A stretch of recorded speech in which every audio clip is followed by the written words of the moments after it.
Hey, gang, it's Nav1, November 1st.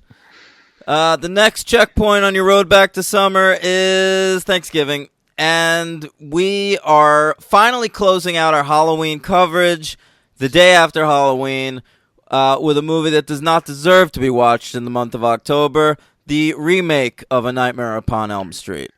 Fucking second that notion. And I did count the bonus episodes for once. This is bonus episode number 9. Bonus episode number 9. It's the John Lennon special. And I am your host with the very most, I would say, possibly one of two. Daniel Ehrenberg. I'm sitting here. We're both wearing caps tonight. Yeah, Dan, not a big baseball cap wearer, so an unusual sight. It's true. I'm wearing a New York Rangers hat. They're a really terrible hockey team that I spend hours upon hours of my life watching every week. Yes. I haven't worn my Mets hat in a very long time. That's been retired for a while, retiring that number for a while. They just got a new GM. Not excited about that either. I'm your host with maybe a little less. It's close. Yeah. You're the host with the close. Yeah, Henry Papali over here, and we are ready to cover 2010's virtual remake. It is a remake. It's like really close. Yeah. All this movie is like, let's remake that first movie to a T, except you know what that one was missing, Henry? More child molestation, baby. Oh, my God. I mean, I don't even care. We're right out the gate. It's a bonus. Format's a little different. Opinions can fly a little quicker. This is fucking terrible. Wow. You hated it, huh? Holy shit. Now, Henry, I'd never seen this movie before. Nor I. I was a first-timer on this one. When it came out in theaters, I had very little interest. I was a fan of those movies, but, Platinum Dunes, the Michael Bay company, they were remaking a lot of shit at the time. There were a lot of horror movies coming out. And I felt like it was more of a worthwhile task to remake some of these, just okay horror movies that were getting remade. Sure. So, I was down for, My Bloody Valentine, or even Friday the 13th, which is a great franchise, but, the first movie's not that amazing. No, and I love that remake. I like that remake a lot, too. Hey, how were you excited to see your MVP of the Friday the 13th remake in this movie? He had a cameo, Henry. I'm looking at who my MVP was. Oh, no, that's not my MVP. Who? I believe your MVP in the Friday the 13th remake was Chewie, the Asian fella. Was he? Yeah. Jesus, I don't know. You loved that guy, and he was in this movie. He was they had to find him. He was like another guy that had been molested. Oh, we see the internet guy. Yes, the guy with the video. Yeah. Okay, all right. The one Asian guy in this movie. That's how I remembered that you said it. Okay, sure. So, I was excited for you when I saw him. Wish I would have known, but probably wouldn't have made much difference. Did we ever say that you're wearing a Daredevil hat right now? No, we did not. But it is one of my favorite hats. Matches your red beard. Thank you. Yeah, it's a very cool hat. It's like a crimson, like a dark red. Sure. It's very, very nice. Very nice. Sort of like Freddy's face. But you can look at this for more than 1 second and not be completely repulsed. Oh, my God. Even more so in this one. Boy, if you thought Robert Englund all burned up was tough to look at, you ain't seen Jackie Earl Haley yet. Oh, man. Before we get into all that shit, let me just do some stats or whatever. Yep. So A Nightmare on Elm Street, it came out. So I skipped it. I avoided it like the plague. Did not care for a non-Robert Englund Nightmare on Elm Street movie. Rooney Mara was in it, but she wasn't really a thing yet. No, same year as Social Network. No. But right. I guess same year. Before yeah. Pre-Social Network, though. Right. And, and she's only in a couple scenes in that Social Network. She just made a big splash. That's correct. Right. Yeah. So, A Nightmare on Elm Street, it comes out April 30th, 2010, on a budget of $35 million. Too high. Horror movies should never be above 20. But a big box office. It did well, Henry. $115.6 million. And confounding. Yeah, it came in over there at number 51 at the box office that year. Okay. It was right, and because it did overseas. The Friday the 13th remake and the Nightmare on Elm Street remake were big hits overseas, and we never got sequels to either one of these movies. And it wasn't until like a few years later that like Hollywood really started caring about worldwide box office. Oh, it was I didn't know that. Yeah, it was kind of more domestic at this time. I feel like if these movies came out now with this exact box office, you'd be getting sequels immediately. Is that right? Yeah. Why do they not care? I'm curious. I'm sure our listeners are curious. Why does international box office success not really matter? I mean, the money's coming into the studio either way, is it not? Back then, you were looking more at domestic grosses. I think now the studios have a more direct relationship with countries like China and Saudi Arabia and Qatar, some of the shadier countries out there in our hemisphere. Say, of all the countries to pick, Jesus Christ. Basically, all the countries with the biggest human rights violations. Yeah, but now we're tight with them, for sure. Well, that's true. That's on a different level. Yeah. Ari Emanuel just cut ties with Saudi Arabia and everyone lost their minds. That's 100% true. All right. So we have a first-time director, Henry. Yeah. A fella goes by the name of Samuel Bayer. He comes from the heart medicine fortune. That's what I thought. Yeah. Of course. I don't know if that's true. But he was lobbied for by Michael Bay. Michael Bay. Oh, good call. He wanted this guy because they, along with David Fincher, came up together in the world of music videos, and he wanted to give this guy his big break. Yeah. So this guy has directed some real classics in the music video world, Henry. Oh, let's hear him. All right. Because I just looked at his, little bit of his bio and his film, but I didn't look at the videos. No, how about this? Remember Bee Girl? Remember Bumblebee Girl from the Blind Melon video? Yeah. He directed that. That's a good video. It's a good video. How about this one? How about Courtney Love? Doll Parts by Hole. Was that's the No, I'm thinking of that song. That's the somber one. Girl. Yeah, that's that one. Oh, okay. Yeah, I remember that. He also, how about this one? He painted Dolores O'Riordan gold, gave her some dreadlocks. Zombie. Oh, wow. All right. Some high-profile stuff. Big videos. I'm looking at some others. Bullet with Butterfly Wings by the Smashing Pumpkins boys. He directed a lot of those early garbage videos, Henry. I remember some of those. All right. How about this one? Disposable Teens by Marilyn Manson. No. Yeah. As he gets older, he starts directing shitty videos. And I think really what gave him the shot to direct this one, Henry, when that... Remember the Green Day Essence?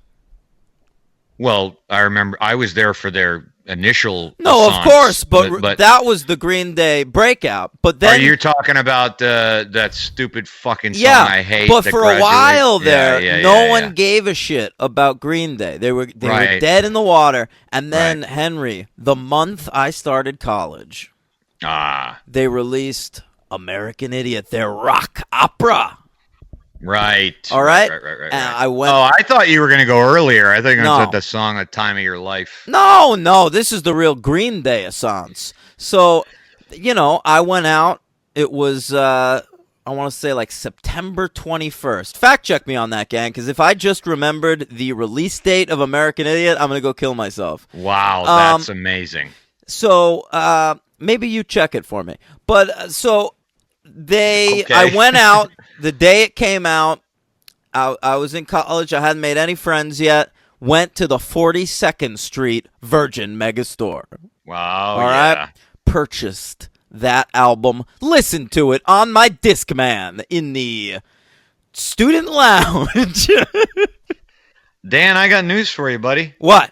That was released on September 21st, I 2004. fucking nailed it!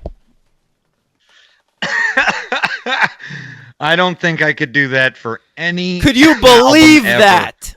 That's crazy, dude. Wow. I could do months of maybe I could do months of some albums. I could do months of some albums for sure.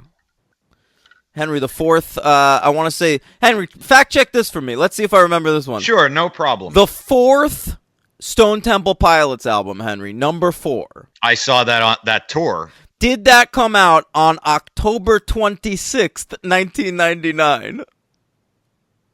I don't know. I saw them in 2000 in concert, so let's hear it, see. baby. Let's hear it.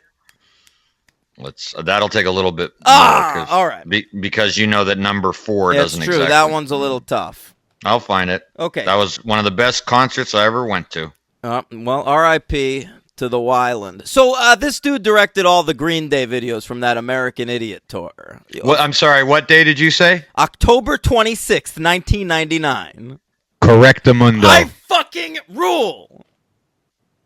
God, dude, I think you missed your calling. I think you should work for the NSA and remember codes. No, that's the thing. I can't remember anything except bullshit like this. Wow. Yeah. So after The Nightmare on Elm Street, this fella went back to the music video world, directed some My Chemical Romance videos.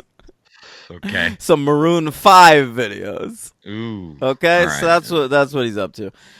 Didn't work out for him. No. This movie was written by a fella named Wesley Strick. Okay?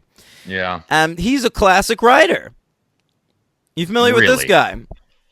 I mean, him and the other writer are my LVPs. Well, listen, you're going to want to give that LVP to this fella, Eric Heiserer, because he's on there. He rewrote the script.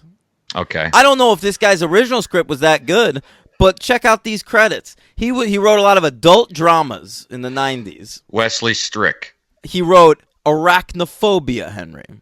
He wrote Cape Fear, the Scorsese movie. Okay, yeah, I'm looking here. All right, he wrote Wolf. Love it. All right, He wrote your favorite Batman movie of all time. What's that?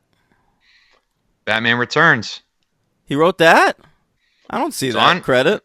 It's right here. Yeah. Uncredited. All right.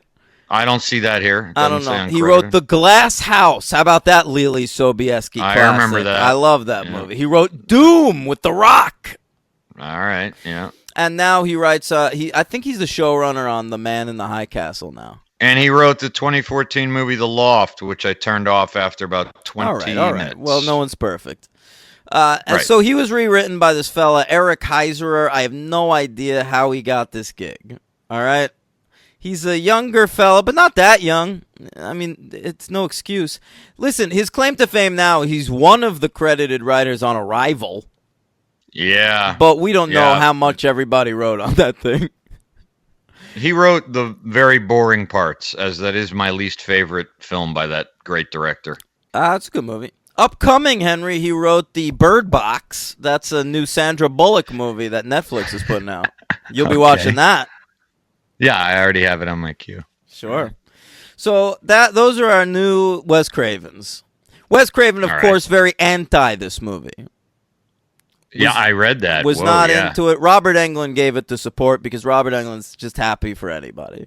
He really is. Sure. He's a true gem of positivity for everything. Yeah. Yep. Okay, so continuing your philosophy that Robert Englund will do anything and maybe will just be happy for anything. I think Robert Englund just pumped for whatever's going on, you know. How have they never gotten Robert Englund on how was he not on like the Celebrity Apprentice or something? He probably would have done it. I don't know. Maybe he has a little dignity. Who knows? I wouldn't think he did. I don't think so. He rapped with the Fat Boys. Yeah. Maybe he True. hit rock bottom somewhere along the way, Henry. Like he was, could be. He was playing with that Nintendo Power Glove, and Freddy's dead, and he was like, "Ooh, I gotta get together." That was it for him. Yeah. That's as far as I go. Yeah, I don't think so. He still did Freddy versus Jason after that. Maybe that was it. Kudos. Winking with a severed head, and he was like, "Fucking, that's it for me, man. Yeah. I've hit rock Yeah, bottom. I need to go to fucking Screen Whore Anonymous." God grant us the serenity to not say yes to every role, the courage to turn stuff down every so often, and the wisdom to pick my spots. All right. Boy, that would be a great meeting to attend. Sure. Who else is there? Oh, who else would be there? A Frank lot Welker? of great actors. Yeah. Who? Frank Welker. The great voice Welker. talent we've covered. Robert De Niro, Al Pacino. Oh, what are you talking about? They have like under 50 credits on IMDb or something. I know they pick But a lot I'm of bad saying, roles, but they don't work that much. There's a lot of falls there. A lot of falls. Yeah. Yeah. Eddie Murphy would be in that room. No, he wouldn't. You're wrong. I think it's full of like people who take just like Nick Cage would be there. Oh, all right. Do Yeah. Gray Scott. Anybody you look there on their IMDb's, they've got like over 150 credits. Yeah, that's probably true. Clancy too. Brown. Yeah. My mind went right to the like greats, and then their falls. But yeah. Henry, you want to do our 2010 list real quick? Hey, 2010 list. What do you got? Number 10, Dogtooth. Number 10, Young Adult. Great movie. Number 9, Enter the Void. Number 9, Moneyball. Are you excited about that new Gaspar Noé movie? It's just a bunch of people dancing in a room.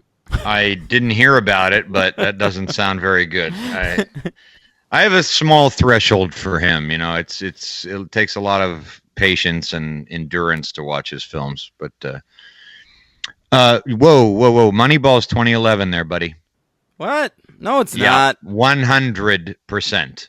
We've done 2011 100 times, and it's on both of our lists. For fuck's sake! All right, I'll pop a Dangerous Method in there. Go ahead. Yeah, and I hate you for doing that because that's the one I keep forgetting about. All right, number 8, Greenberg. All right, number 8 is the girl with the dragon tattoo. What list are you looking at? 2011. Okay, number 2010. Here it is. Number 10, I'm Still Here. Jesus Christ. Number 10, Dogtooth. Hey, have you seen that trailer for the new Yorgos Lanthimos movie? No. Holy shit, dude. I thought you didn't watch trailers. I saw it in front of mid-90s, bro. Really? Yeah. Wow. It's called The Favorite. Well, he's awesome. It looks fucking incredible. Well, he's 2 for 2, right? That's all he's got, 3 right? for 3, baby. Dogtooth, lobster, and Killing of the Sacred Deer. 2 for 3. All right. Oh, shut the fuck up. That movie's a masterpiece. No, it's not. All right. Where are we? Number 9, Into the Void. Toy Story 3.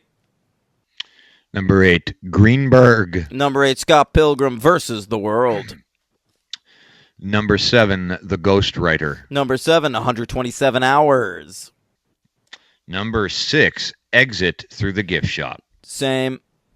Oh. All right. Well done. Well done. Well done. Well done. These are the heavy hitters. Heavy hitters. These are the grand slams, the slap shots, the three-pointers, the touchdowns, the curling when the puck gets close to the circle. These are the heavy hitters of the franchise. Heavy hitters. Inception. Number 5, Dogtooth. Never gets old for me. Number 4, Black Swan. Hey, I think I know who Tom Hardy is now. Oh, you do? Yeah. What'd you see him in? Because I saw that Venom, and then I saw Bronson was on Hulu. That movie's fucking great. Yeah. So I watched that, and I think I got a handle on this guy now. So you can identify him in a lineup. Yeah, I think now it used to be like I just always saw him as like ridiculous, like Bane or like fucking Dunkirk with the thing over his face, and like I couldn't get a handle on who Mad he is Max. as like yeah, and now like I think I've like got a handle on him, and now it's just weird to me that he was Bane and shit. and astonishing too, right? Yeah, no, he's pretty great. Oh yeah. Okay. Anyway, No, that was good. By speaking of Inception, he's also in that. well, that's why I brought him up. Oh. Didn't even see the segue. Okay, yeah. So I gave my number 4, right? What was it? Black Swan. Oh, okay. Mine's Fish Tank. Yeah. Great year. God damn. Number 3, the social network. Yeah, my number 3 is Black Swan. My number 2 is 127 Hours. My number 2 is Blue Valentine, and that's your number 1. Correct. And my number 1 is The Social Network. All right. Yeah.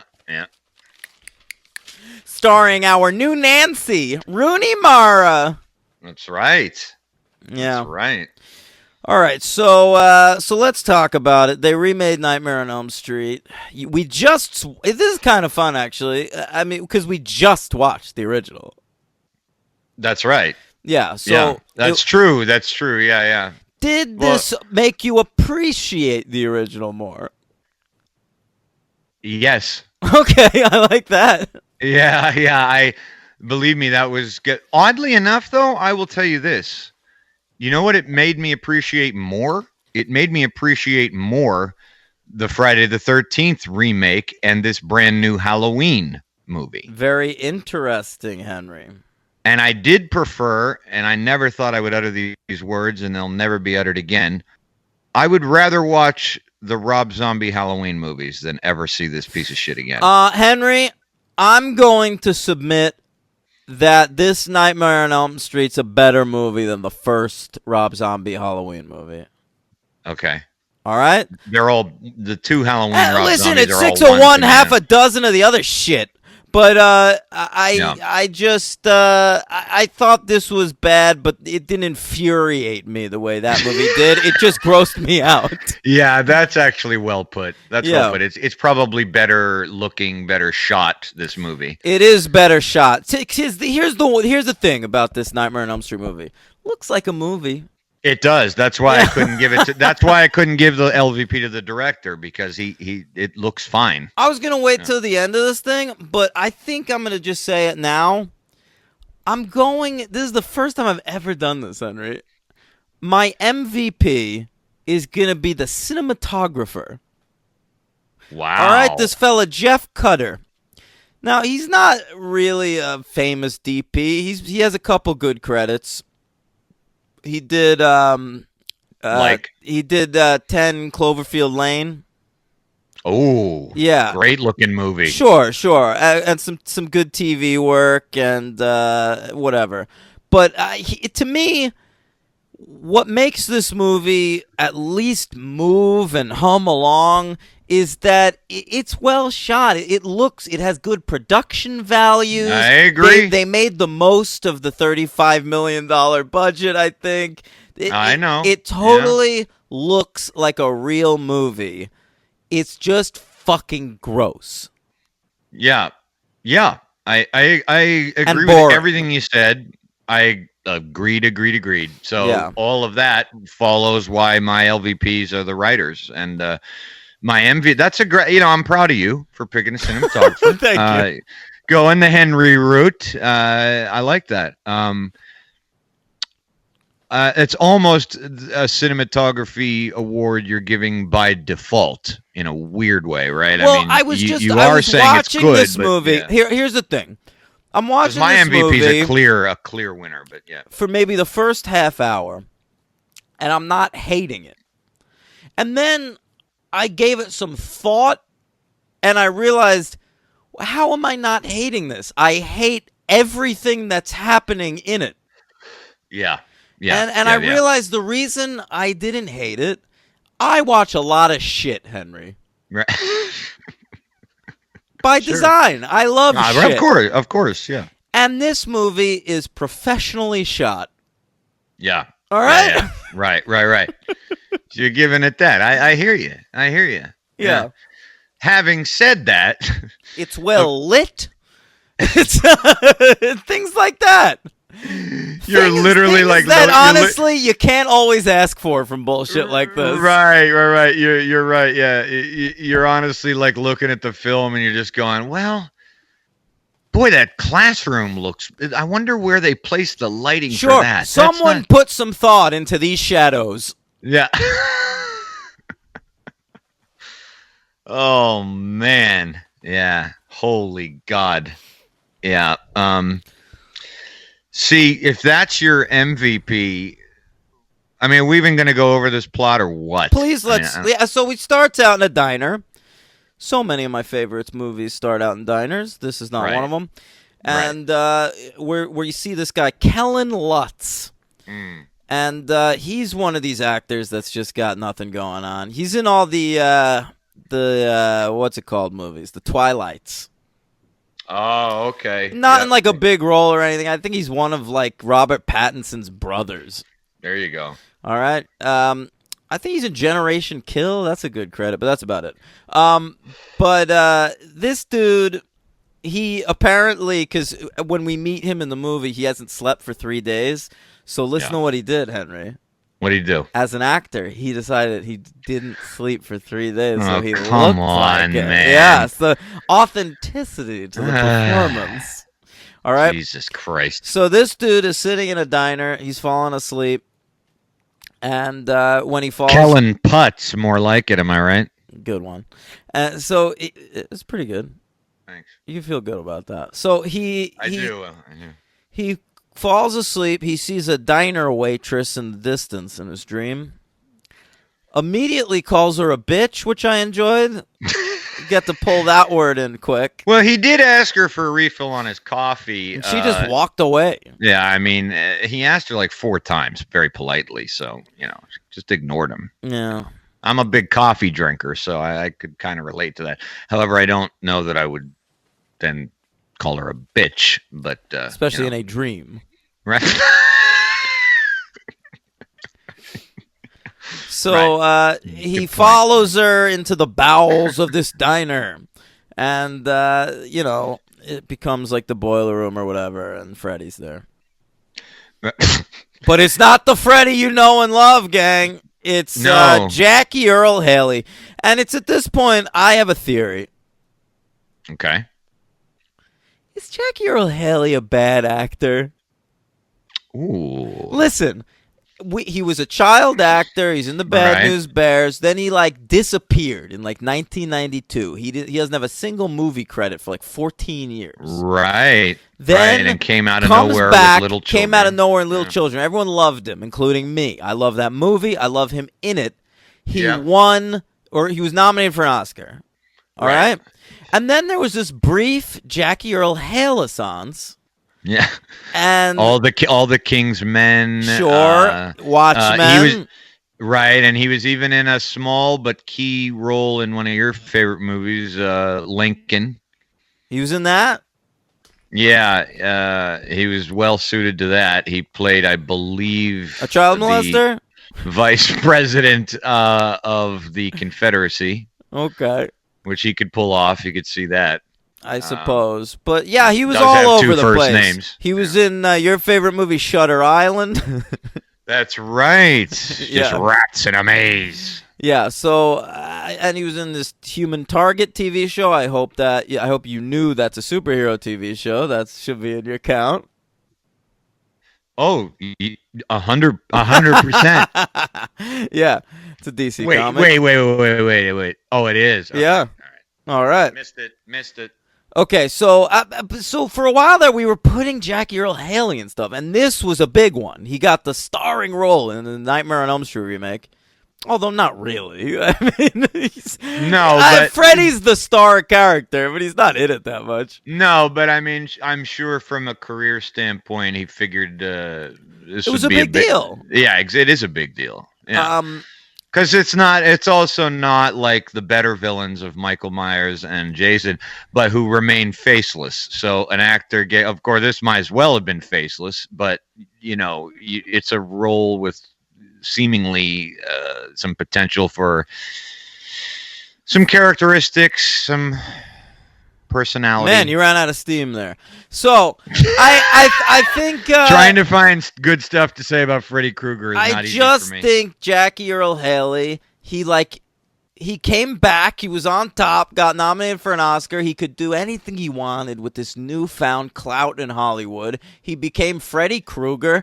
And then I just think, as a people, no one talks about this, but I think we all realized he's bad. Is that right? Yeah.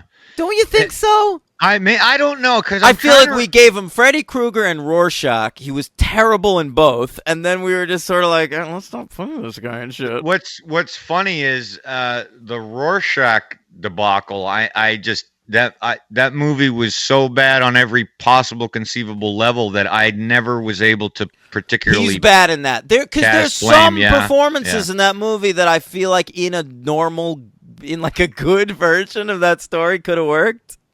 I didn't think he was one of the bad elements. I thought he was. I thought Billy real. Crudup was very bad as Dr. Manhattan. Yeah, me too. A lot of them were bad. Fucking Patrick Wilson was miscast. Malin Ackerman was miscast. Yes. But, I think like Jeffrey Dean Morgan could have worked in a better version of that. Yes, agreed. There's a couple of them. Okay. Anyway, this fucking guy sucked.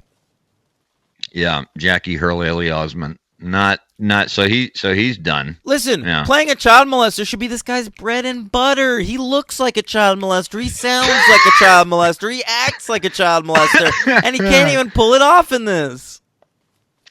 It's just disgusting. And I mean, everything I had said in the very first our episode about this franchise was like, I still stand by, but it really comes to fruition in this, right? I mean big time, Henry. Not even veiled. That's one of the reasons I asked you if you appreciated the original more, because at least the child molestation stuff is like hinted at. In this movie, we get like flashbacks to him like about to fuck kids. Oh God. Yeah. I mean, you're right. It is. Oh my God, dude, that scene where Rooney Mara's Nancy in this movie. There's a scene where like he corners her as Freddy, and he goes, "Fucking my little Nancy," and he licks her, and he's like, "You were always my favorite." And he says, "You smell different." Yeah. Oh. I mean, it's just at a certain point when they like go into that, his cave towards the end, and like you have to see, I feel like I was watching like that kind of subject matter when it's done in fiction. Like it works if it's done. First of all, it works if it's done well. But you know what I thought of? I was thinking of True Detective, because that is the first season of that is about a guy who is doing that type of stuff. But the way it is so artfully done, it makes sense. But isn't this supposed to be like a fucking fun horror movie? I mean, all of a sudden we're in this I see what they're going for. They just malevolent. It's just the tone. There were a bunch of Freddy movies from like 4 to 6 or whatever where Freddy got too quippy for some people and the movies got kind of silly. And this was meant to be a course correction. They're like, let's make a really scary, horrific movie. But I get trying to do that, but ultimately, it's still a Freddy Krueger movie. Right. The audience for this movie is going to be like teenagers and college kids and 20-somethings and people who remember the originals. And so, like, how many of those people are going out on the weekend to see the new Nightmare on Elm Street movie, and they're like, oh, I hope he fucks a lot of kids in this one? Yeah, I mean, it's just, oh my God. I mean, I thought that for me, it was also one of those movies that we've covered. We've definitely come across a few of these a few times where Rooney Mara is so clearly above the material. A few of the actors are. I shouldn't say a lot. Well, they're good. They are. No, you're right. But Rooney Mara is like an actually great actress. Yeah, she doesn't belong in this. No, she doesn't, and it's not just hindsight because she's had a good career and she's proven herself. But I mean, she's just so above this material. It's the kind of performance Jesus. where, like, anytime anyone else is on the screen, you're like, why are you showing me this person? Right. Completely. Yeah. Because I didn't even think the kid that is like her pseudo boyfriend was bad. I mean, he Kyle was all right. Gallner. You mean Beaver from Veronica Mars? Thank you very much. I didn't. I meant Kyle Gallner from Smallville, but yeah. Is he in that too? Oh, you're right. He played Impulse. Look at you. Yeah, I remember that shit. No, but he's Beaver from Veronica Mars now and forever. Thank you very much. Okay. Mm-hmm. Yeah. But Rooney is killing it. She's great, yeah. So for the first half hour of the movie, though, Rooney's not in it that much because, as you'll recall, and we're following the original pretty closely. In the original, you're following that girl Tina for a while. That's right. And then she dies. She gets dragged across the ceiling and shit. That's correct. So and her death sequence, I also have to tell you, I appreciated the first movie more for that. This isn't done any better. Listen, they cover all the really big set pieces in this movie. Right. And the one where she's getting dragged across the ceiling's fine, but not as good as the original. That's what I mean. The one that looks like garbage, Henry, is the fucking face through the wall thing. Yeah, that was. You're right. They just CGI'd the shit out of it. That's and right. It looks That's right. Ridiculous. You're right. I thought about that, and it was made it more impressive with what they had to work with in 1984. Oh, the practical effect of that looks so much better. Yeah. But it's still interesting. Also, I have to say, because to the two adjectives you used to be you were horrific, which I agree with, and I believe you said supposed to be scary, but not even close. It's not scary. It's just off-putting. Exactly. It's discomforting.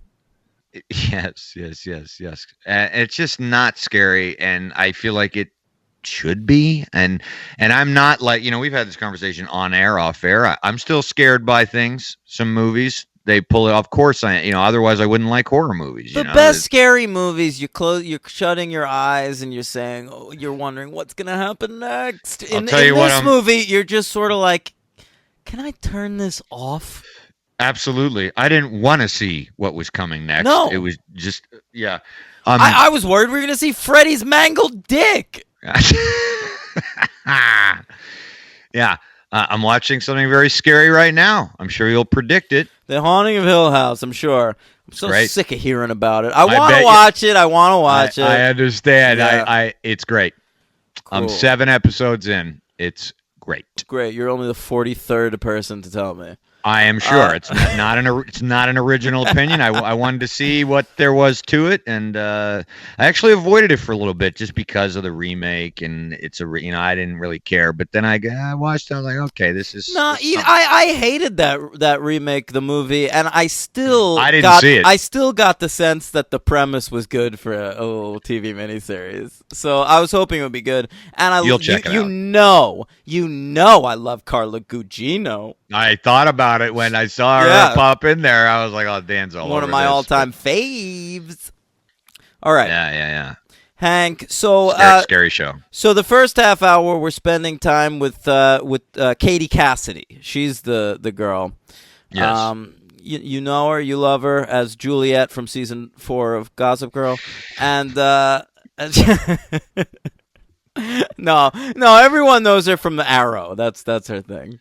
Yeah, I mean, we're pretty much doing my superhero. I know, count but that's fine. What they're best known for. No, I'm not. No objection here. 100%. Yeah. So I think Katie Cassidy's an okay actress. She's, of course, David Cassidy's daughter. Okay, is that true? That's true. All right. See, I was gonna make that joke, thinking it was. Okay. David Cassidy from the Partridge Family. She kind of looks like him. Yep, he was fired first on his season of The Celebrity Apprentice, as you'll recall, by our Lord and Savior, the President of the United States. And here she is. She's in this movie. She's okay. I like Katie Cassidy for the most part. Perfectly fine. She's a little flat every so often in line readings, but I didn't catch too much of that in this. No, what are you gonna do in this? She's fine. No, she's totally fine. And she does the job, and then she gets dragged across the ceiling and she's killed or whatever. Hey, I've got this. How about this note, Henry? At one point, she describes Freddy Krueger. I was waiting for this in the movie, and go for it. Go ahead. And you gotta give this movie this, Henry. This didn't play out the way I thought it would. This is how she describes him. He's burned and melted, and he's always trying to attack me with these knives on his fingers. Yes, thank you. I should think that's how you would describe Freddy Krueger. He's a fucking burned guy with knives on his fingers. Maybe stay away from his hat. Yeah. No sweater, no hat reference. The wardrobe was left out of the description. For fuck's sake, they finally get that right. Yeah, it took a while. Yeah, 26 years, but they did get it. Yeah. So the storyline here is, they have had their memories suppressed. All the students of this high school. And they had originally gone to Badham School, by the way. A little obvious, guys. But what? It's Badman Academy. What are you doing? I thought it was named after the director of Saturday Night Fever, John Badham. Sure, but I didn't know. But that was real subtle. Yeah, real subtle. So they They head over. They're in this school as kids. It's like a preschool, and I guess Freddy Krueger was the gardener who, for some reason, lived at the school. Yep, in the basement. Sure, because that's cool. And he used to just take all the students down there and rape them. Ugh. All right, and it's a very fun horror movie. And Nancy Rooney Mara was his favorite. So he kept lots of photographs of her child nude body. But, he also raped, all the other kids in class, too. Yeah, and then And he loved them, Henry. He had nothing against these kids. He just wanted to fuck them. He had no problem with these kids until they all started to tell on him. Yeah. And so the parents of the neighborhood, did you notice they made it accidentally burn him alive? Oh, they're just trying to draw him out. That's right. Yeah, and so so probably beat him to death. Yeah. But they burn him alive. And they even flirt with the notion in this movie to the point where Quentin and Nancy question whether or not he's even guilty. That's true. They question that. It's so funny, too. They confront, their parents, and they're like, you might have burned a fucking innocent man alive, you pieces of shit. And it's funny, because teenagers are like that, just sanctimonious shits that think they know everything. And so they say that to their parents, and then they immediately go over to Badman Academy, and they find Freddy's stash of real naked pictures of young Nancy, and they're like, "Oh, he's guilty." Yeah.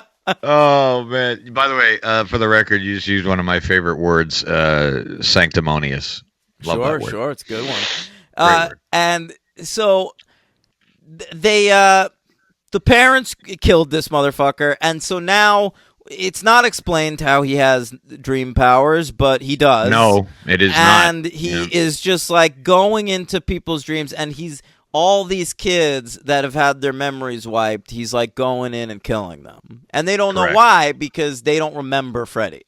Right. Mm-hmm. And so one of the key things I believe we see is when Rooney is at the library, right? And she finds Chewie. Finds his video, and so she watches him, and essentially it's so he funny dies too, on camera. And she watches his internet website, right? And it's this shitty early internet website, but this movie was made in 2010. Like, streaming video looked better than that. Yeah. I don't know what we're doing. It looks like Halloween Resurrection. Yeah, and then he falls asleep on whilst recording one of these things. Yeah, they managed to catch that on video. And he dies. He put in a little cameo for Platinum Dunes. And, another sad one. I'm sorry he was in it because he's a great character actor. We've mentioned him before on something, I don't remember what, but it was Clancy Brown. You know, that guy's great, and he's good in this movie. You know, he's a second to Rooney. Drill Sergeant Ziv in Starship Troopers, among other things. That's right, among many other things. Yeah. Perhaps most well known for his role in The Shawshank Redemption, but is he the dude, the marshal in the first few episodes of Lost that they have to shoot? Am I remembering that wrong? I don't know. I don't remember that. I don't even remember a marshal in that. There's a marshal, and he knows that Kate is like a criminal. And so wow, I know what you're talking about now, but I don't remember if that's him. It's not him. Sorry. I was gonna say okay, yeah. Sorry about that, gang. No, it's okay. You know, hey, you're good for the next like 4 episodes after you name 2 release dates to the day. I think you're covered. Thanks, bro. So you have 5 free inaccuracy passes. Fine. Just used one of them. So that's Clancy Brown, and how about this other fucking actress outclassing this goddamn movie? Connie Britton. I like her. From Friday Night Lights. Yeah. I like her. She's one of the greats, one of my favorite actresses on television, and here she is just playing Nancy's mom. Yeah. And not, they didn't even, and you read what I read, I'm sure, which was, they thought that they were taking some of the best elements and putting them into the and then make her an alcoholic, please. Bingo. Yes, that's what I was gonna say. Yep. No, let's take that out. Yeah.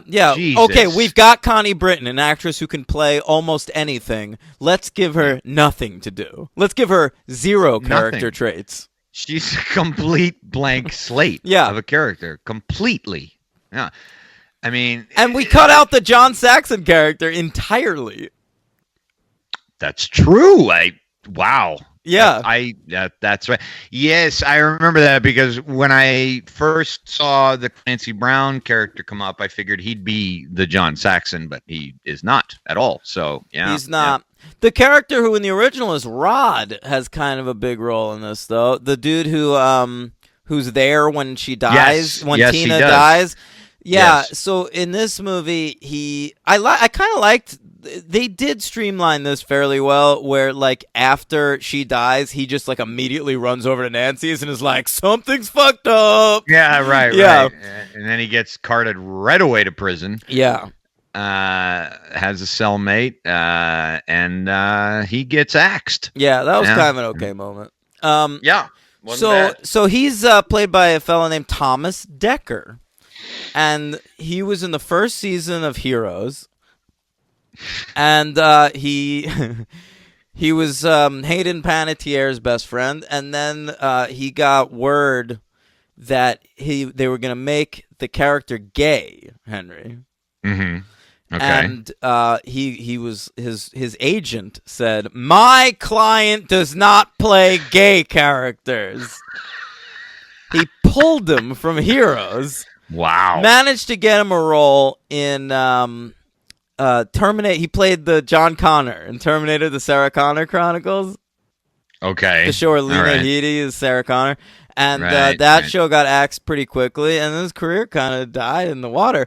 And then, interestingly enough, Henry, Thomas Dekker, the actor, later revealed he's gay in real life. No way. I swear to God. Really? Yes. Oh, my God. He's fascinating. Wow. Yeah. Isn't that something? Wonder if he got a new agent. I'm sure he did, man. Come on. Jesus, boy, what a story. Yeah. Look at that. Interesting Wow. stuff. All right. What else we got? There's Beaver from Veronica Mars. There's, there's a lot of talk in this movie about micro naps. Yes. And that's when you're so tired, I guess, that you just sort of like fall asleep for a second. And I guess Freddy can get you even then. Absolutely. And so there's one scene, we find out Beaver, he's on the swim team. Right. And very strange sequence. And I'm okay with the idea of like a swimming pool murder like that. That seems all right to me. But they're like swimming competitively, like in a race. Right. And he falls asleep? Very strange. He's midway down the line there, the lane rather, I guess, and all of a sudden just starts drowning. The only rule that in these movies is the deaths have to happen when the characters are asleep. And so, you can get creative with it, have someone fall asleep behind the wheel or something. Right. But I'm not sure people fall asleep while competitively swimming. That's the key there. We're not talking that he was like laying Eddie Murphy Beverly Hills Cop 2 style with a martini and right. Sure. I can imagine that maybe. We're talking about like mid skydiving. Can you fall asleep? Maybe it's a little bit boring. I think, listen, you can like have a heart attack while skydiving or something. I think even skydiving is more plausible to me than competitively swimming. Because it's so long and you're just like, and you're doing it. You're in it. Right. Like your adrenaline is up. You're swimming. It was essentially, it's the equivalent of like when he falls asleep. It's like the equivalent of like running with a football or swinging a bat, not waiting to swing a bat, like in the motion of swinging the bat. Right. It's true. Falling asleep. Yeah. A lot of you're not falling asleep in the dugout. You're falling asleep mid wind up. Right. Yeah. Yeah. Oh, Boise. Yeah. All right. So, did you say that because this movie takes place in Ohio? No, but that's in Idaho, Boise. Okay, Idaho. Mistake number 2, gang. All right, I realized that halfway through the sentence. Okay. Yeah. So, at the end of the movie, Nancy confronts Freddy in his lair, and it was a pretty quickly wrapped up ending. Totally, because like I looked at the clock, like how much time was left in the movie, and there was like 8 minutes left. Yeah. But it's fucking gross because like it's not even in Freddy's lair. Like she gets him into the real world, and so then they're just like writhing around on Nancy's bed. Ugh, and Freddy. And they made the burn marks more realistic, so he looks extra disgusting. Yeah, he does. And he goes, "Your mouth says no, but your body says yes." When he said that, I was just, I couldn't. I mean, I couldn't believe my ears. Really, I was just like, I can't. It's amazing sometimes the MPAA. I don't understand. It's just incredible. I don't understand what passes the muster. It's so funny. I know there's movies. There's movies that they'll like threaten NC-17 ratings to that are just like that is too much swearing. Absolutely. Yeah. And especially also with like nudity and stuff like that, and it's just or even excessive amounts. Hey, of did this gore. movie have boobs? I don't think it did. I don't recall any. Okay. I immediately started thinking of Freddy versus Jason when you said that. I was like, oh yeah, that girl in the dock. That was plenty. Sure.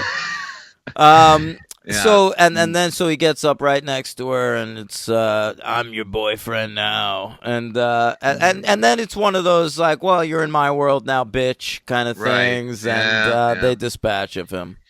And then there's one of those like trick endings where he kills Connie Britton by like jumping through the mirror. Through the mirror, not nearly as awesome as pulling her through a half a little foot, hole, yeah, a 6-inch door frame. Oh, I know. God. Classic with stuff. That comical ending of I've decided to stop drinking. Yes. Yeah, no. Well, because Wes Craven knows what dreams are like. He captures like a dreaminess, and I feel like in this movie the dreams are all just like, oh, I'm wandering around and no one's here. Like Right, every dream exactly. is like that. It's true. Yeah, there's not real any like dreamscapes. They're kind of just our world with Freddy thrown in them. Yeah, You know. yeah. They should have gotten the director of What Dreams May Come to direct this movie. That's a famous director, I think. Is too. it? Do you remember? so. Do you remember The Ocean Made of Paint? I remember that movie. I remember that movie was garbage, and I remember I saw it in the theater. I saw it in theaters too, and I remember that Roger Ebert gave it like 3.5 stars. You are right. Yeah, I'm looking that up. I'm curious. It's not a now. famous director. It's the guy You who are did right. Map of the Human Heart. That's like his only other big credit. You are right. Okay. Anyway, Yeah, okay. Hank, let's wrap it up. Let's wrap it up. What do you give this thing? I'm giving this piece of shit 1 star. You know, I was gonna give it a 2, but the more we talk about it, it's a fucking 1. It absolutely is, man. It does not deserve to be in the high golden rankings of a number 2. No, totally. I gave a 2 to like New Nightmare. New Nightmare's Right. fucking head and shoulders above this goddamn movie. Come on, Yes. it is. Yes. Yes. It is. Well, we're doing our rankings. Okay, you want to do the rankings? I'm ready. Well, let's do the superhero count first. Okay, we can let's hear do it. the best for last. Okay. I'd So love then to we'll- hear it.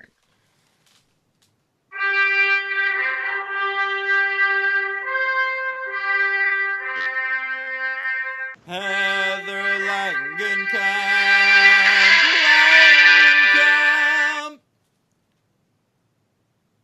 All right. Jackie Earl Haley Rorschach in Watchmen, and Human Target. and don't make this 2 weeks in a row. Dollman. Dude. Oh, right. Odin Quincannon in the first season of Preacher. Sure. Jesus Christ. Yeah, All right, where yeah. he's not that good. All right, go ahead. Oh, well, more evidence, I guess. Kyle Gallner. played Impulse. Quentin. Correct. He's Impulse in a bunch of Smallville episodes. Right. Katie Cassidy in The Flash and Arrow. Who does she and play? White Canary or Black Canary? Black Canary. Yes. There's a White Canary on that show too. Don't give me shit. Oh, okay. Yeah. All right. And And then and what? one more. Katie Cassidy? No, that's it for her. Oh, okay. Clancy Brown. Now, this guy, this was one of those. This is the last one I have. This is one of those guys where I was looking him up, and I'm starting to write, right? And I get to 1, 2, 3, 4, 5 credits, 6 credits. I'm like, okay, how long is this going to go on? I made it to 16, folks, and I wasn't done. Clancy Brown has he over is a- 16 superhero credits. All voice He's voice a machine, acting. this guy. Now he does have. I did make a little note of a couple of live action things, and the most recent I didn't even remember, and I totally should have. He is in. I don't remember which season. Probably the first season. No, the second season of Daredevil, and the most of the season of The Punisher, because he plays the Punisher's buddy from the military, Major Sure. Ray Schoonover. Sure. Yeah, and I did not realize that. And he was also, it's a live action movie, but he was the voice of Parallax in the 2011 Who Could Forget Green Lantern. I love it. Yeah. Okay. So, and just, look, I have them all written What down. else you but got? Let me hear a few more. Really? Okay. Just a few. Oh, here's the other live action one. He's in Thor Ragnarok. How about that? Who's he playing played that? Surtur? Sure. Okay. You know sure. who that is? No. Well, right, kind so- of. I feel like that's an Asgardian of some sort. Sure. Could be. He's in the cartoon Iron Man and Captain America playing Taskmaster in Spectacular Spider-Man. God, he really is in a ton. I'm looking through him right now. He's Mr. Right. Sinister in an X-Men it's thing. He's crazy. Rhino in a Spider-Man thing.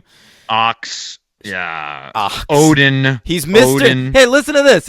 There's a Batman cartoon where he plays Mr. Freeze, Lex Luthor, Bane. Yeah, All three of those characters. that's right. It seems like he was Lex Luthor in Henry, a he lot was of on things. Lost. I was just thinking of the wrong character. Okay. Well, that's impressive. Yeah. So that's that. All right, so now we have what everyone waits for, the rankings.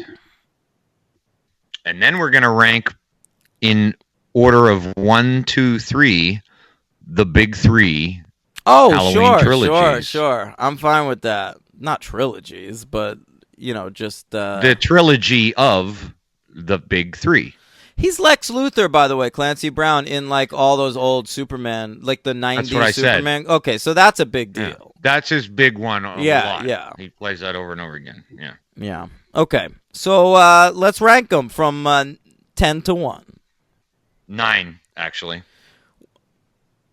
No, number 10, Henry. The worst Freddy movie is, of course, Bohemian Rhapsody. You didn't see that, did you? No, I'm joking. All right, what's next? Good, That was a Good tweet. I reused it. Sorry, gang. It was pretty good. What's number 9? The worst Nightmare on Elm Street movie ever made is the remake. I agree. Okay, what's number 8? New Nightmare. You're going New Nightmare. All right, I'm going to go with Freddy's Dead, The Final Nightmare. You got to say a number for me because I don't... Number 8 is Freddy's Dead, The Final Nightmare. Okay. That's number 6 of the series. That's what I'm asking. Okay, Number 6. okay. Okay. Number 7 is the sequel to the original, Nightmare on Elm Street 2. Okay, my number 7, I can't believe I'm saying this, is New Nightmare. Yeah. Well, you had to revisit it. I did. Glad to hear it's that low. Number 6 for me is Nightmare on Elm Street number 6. Okay, my number 6 is Nightmare on Elm Street 4, The Dream Master. All right. Now we're into number 5 is the original Nightmare on Elm Street. That's insane. That's a ridiculous Not for opinion. My number 5 is what is weirdly going to be your number fucking 1, for God's sake. A Nightmare on Elm Street 5, The Dream Child. Number 4 is A Nightmare on Elm Street number 4. Okay, my number 4 is Freddy versus Jason. Too low. You think so? Come on.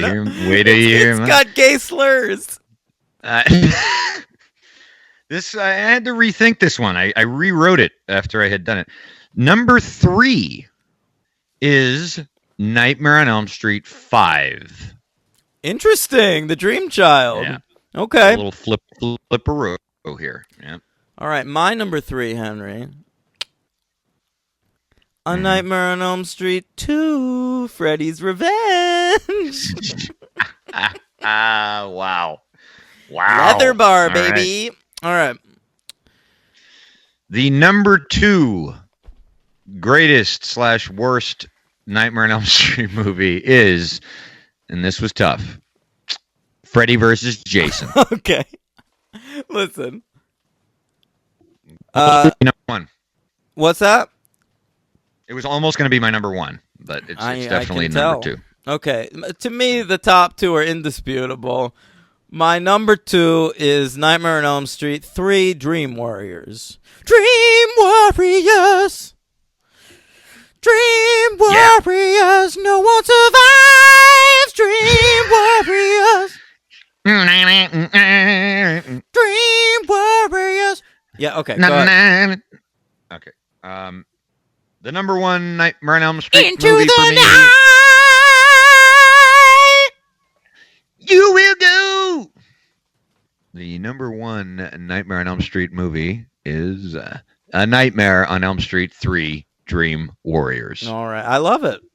Yeah, I love that I had choice. to think about that, and I remembered Patricia Arquette is real good, and there's enough good stuff in that to encapsulate being the best one. Sure, it's a great movie, except for Which that then I fucking realized nerd. after I did it was actually one of those opinions that's kind of popular Yeah, accidentally for me. But sure.